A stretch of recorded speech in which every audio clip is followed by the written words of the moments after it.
సుజయ్ గారు, సో మొత్తానికి జనసేన పార్టీ కూడా ప్రభుత్వంలో భాగస్వామి కాబట్టి పవన్ కళ్యాణ్ గారి ఇమేజ్ దెబ్బతింటుంది, సంక్షేమ పథకాలు అమలు చేయకపోతే అంటూ చిన్నపరెడ్డి గారు మాట్లాడిన మాటలు ఎలా చూస్తారు?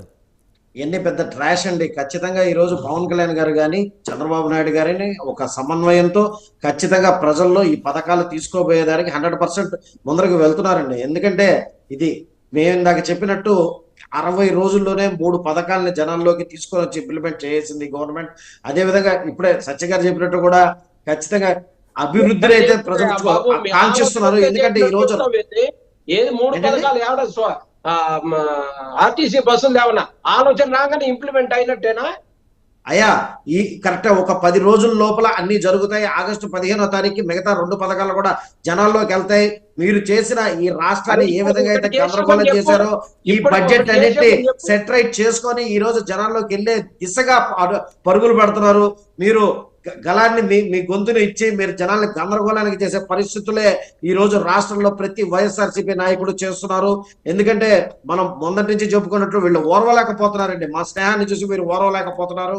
ఏ విధంగా అయితే పవన్ కళ్యాణ్ గారు ముందరికి తీసుకెళ్తున్నారో ప్రజల్లోకి వెళ్తున్నారు, ప్రజల సమస్యల మీద పరిష్కారం దిశగా ముందరికి వెళ్తున్నారు.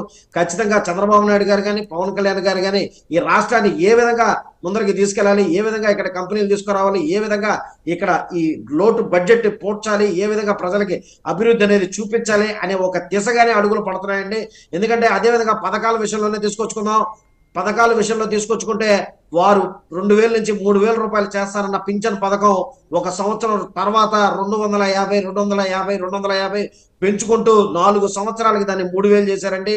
అదే విధంగా ఈ రోజు ఈ ప్రభుత్వాన్ని మనం తీసుకున్నట్లయితే వాళ్ళు ఏ పథకం చేసినా కానీ ఫుల్ ఫ్లెడ్జ్డ్ గా చేసే విధంగా ఏ రోజైతే ఏ మాట జూలై 1వ తారీఖున ఏదైతే ఏప్రిల్ నుంచి మేము ఇస్తామన్నా పెంచి ఇస్తామన్నా పింఛని ఆ 3000 అదేవిధంగా ఏకదమ్మని ఒక 1000 రూపాయలు జూలై 1వ తారీఖున పెంచేసి 7000 రూపాయలు జూలై 1వ తారీఖున పింఛన్దారుల చేతిలో పెడుతుంటే వారు ఖచ్చితంగా వాళ్ళ కళ్ళల్లో నీళ్లు కనిపించాయండి, ఆనంద బాష్పాలు. మేము ప్రజల్లోకి వెళ్ళి ఈ పింఛన్ అనే జనాల్లోకి పోతుంటే అదేవిధంగా 2వ నెలలో కూడా అది క్రమం తప్పకుండా 1వ తారీఖు ఉదయాన్నే జనాల్లోకి ఆ పింఛన్ అనేది వెళ్ళింది. అట్లా ఓ పథకాన్ని తీసుకుంటే దాన్ని పరిపూర్ణంగా చేసే దిశగానే ఈరోజు ప్రభుత్వం ముందరికి తీసుకెళ్తూ ఉంటుంది.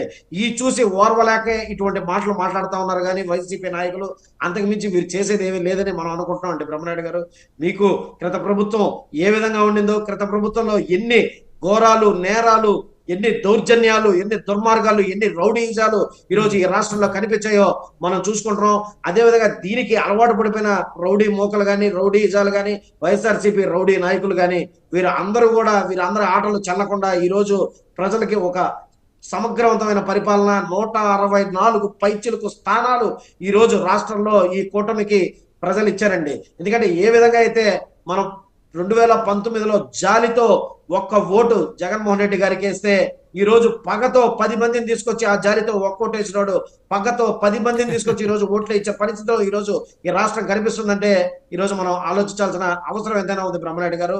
అటువంటిది ఈ రోజు ఖచ్చితంగా పవన్ కళ్యాణ్ గారి సారథ్యంలో పవన్ కళ్యాణ్ గారు నోటిలోంచి ఏ మాట అయితే వచ్చిందో, చంద్రబాబు నాయుడు గారి నోటిలోంచి ఏ మాట అయితే వచ్చిందో ఖచ్చితంగా రానున్న రోజుల్లో ప్రజలకి అది ఖచ్చితంగా జరిగి తీరుతుందని చెప్పి మేము ఖచ్చితంగా చెప్తున్నాం అండి. ఏమంటారు చిన్నపరెడ్డి గారు?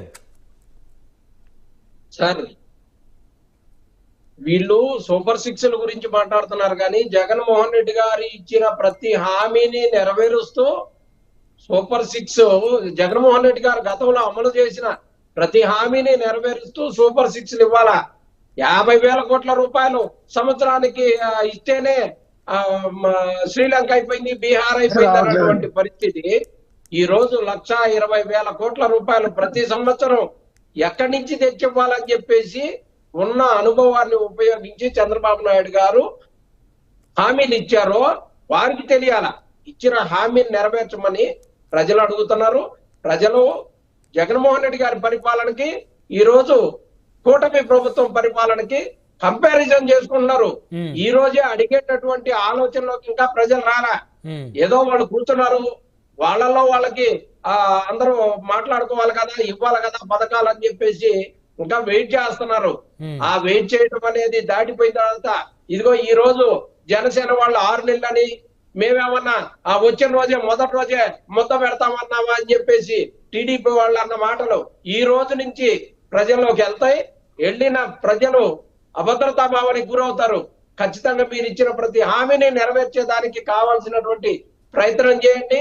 వైఎస్ఆర్ కాంగ్రెస్ పార్టీ మీద దాడులు జరగకుండా ఉండే విధంగా మీరు పనిచేస్తూ ప్రజలకు ఇచ్చిన హామీలను ఎలా నెరవేర్చాలో చూడాల్సినటువంటి వాటి మీద దృష్టి పెడితే ఎంతో కొంత చేసేదానికి అవకాశం ఉంటది. ఖచ్చితంగా మీరు ఇచ్చిన హామీల మీద దృష్టి పెట్టాలని చెప్పేసి వైఎస్ఆర్ కాంగ్రెస్ పార్టీ డిమాండ్ చేస్తా ఉంది. భద్రతా భావానికి లోనయ్యారు కాబట్టి 151 స్థానాల నుంచి 11 స్థానాలకు పడిపోయారండి ఈ రోజు వైసీపీ నాయకులు. పెట్టుకోవాలి. ప్రజలు ఎదురు చూస్తున్నది ఏంటంటే పోలవరం నిర్మాణం జరుగుతుందా లేదా, పోలవరం ఎంతవరకు వెళ్ళింది, దాని మీద విదేశీ నిపుణులు వచ్చి ఏం చెప్పారు,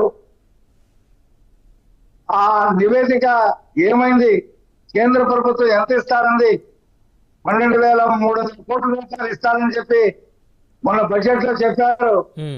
పోలవరం నిర్మాణం జరగబోతుంది అని చెప్పి ఎదురు చూస్తా ఉన్నారు. అలాగే రాజధాని ఇవాళ మెడ్రాస్, హైదరాబాద్, ఐఐటి నిపుణులు వచ్చి ఈయన వదిలేసిన 5 సంవత్సరాల్లో ఆ బిల్డింగ్స్ ఎలా ఉన్నాయి, దాని నాణ్యత ఏంటి అని చెప్పి పరిశీలించడానికి ఒక ప్రక్రియ జరుగుతా ఉంది.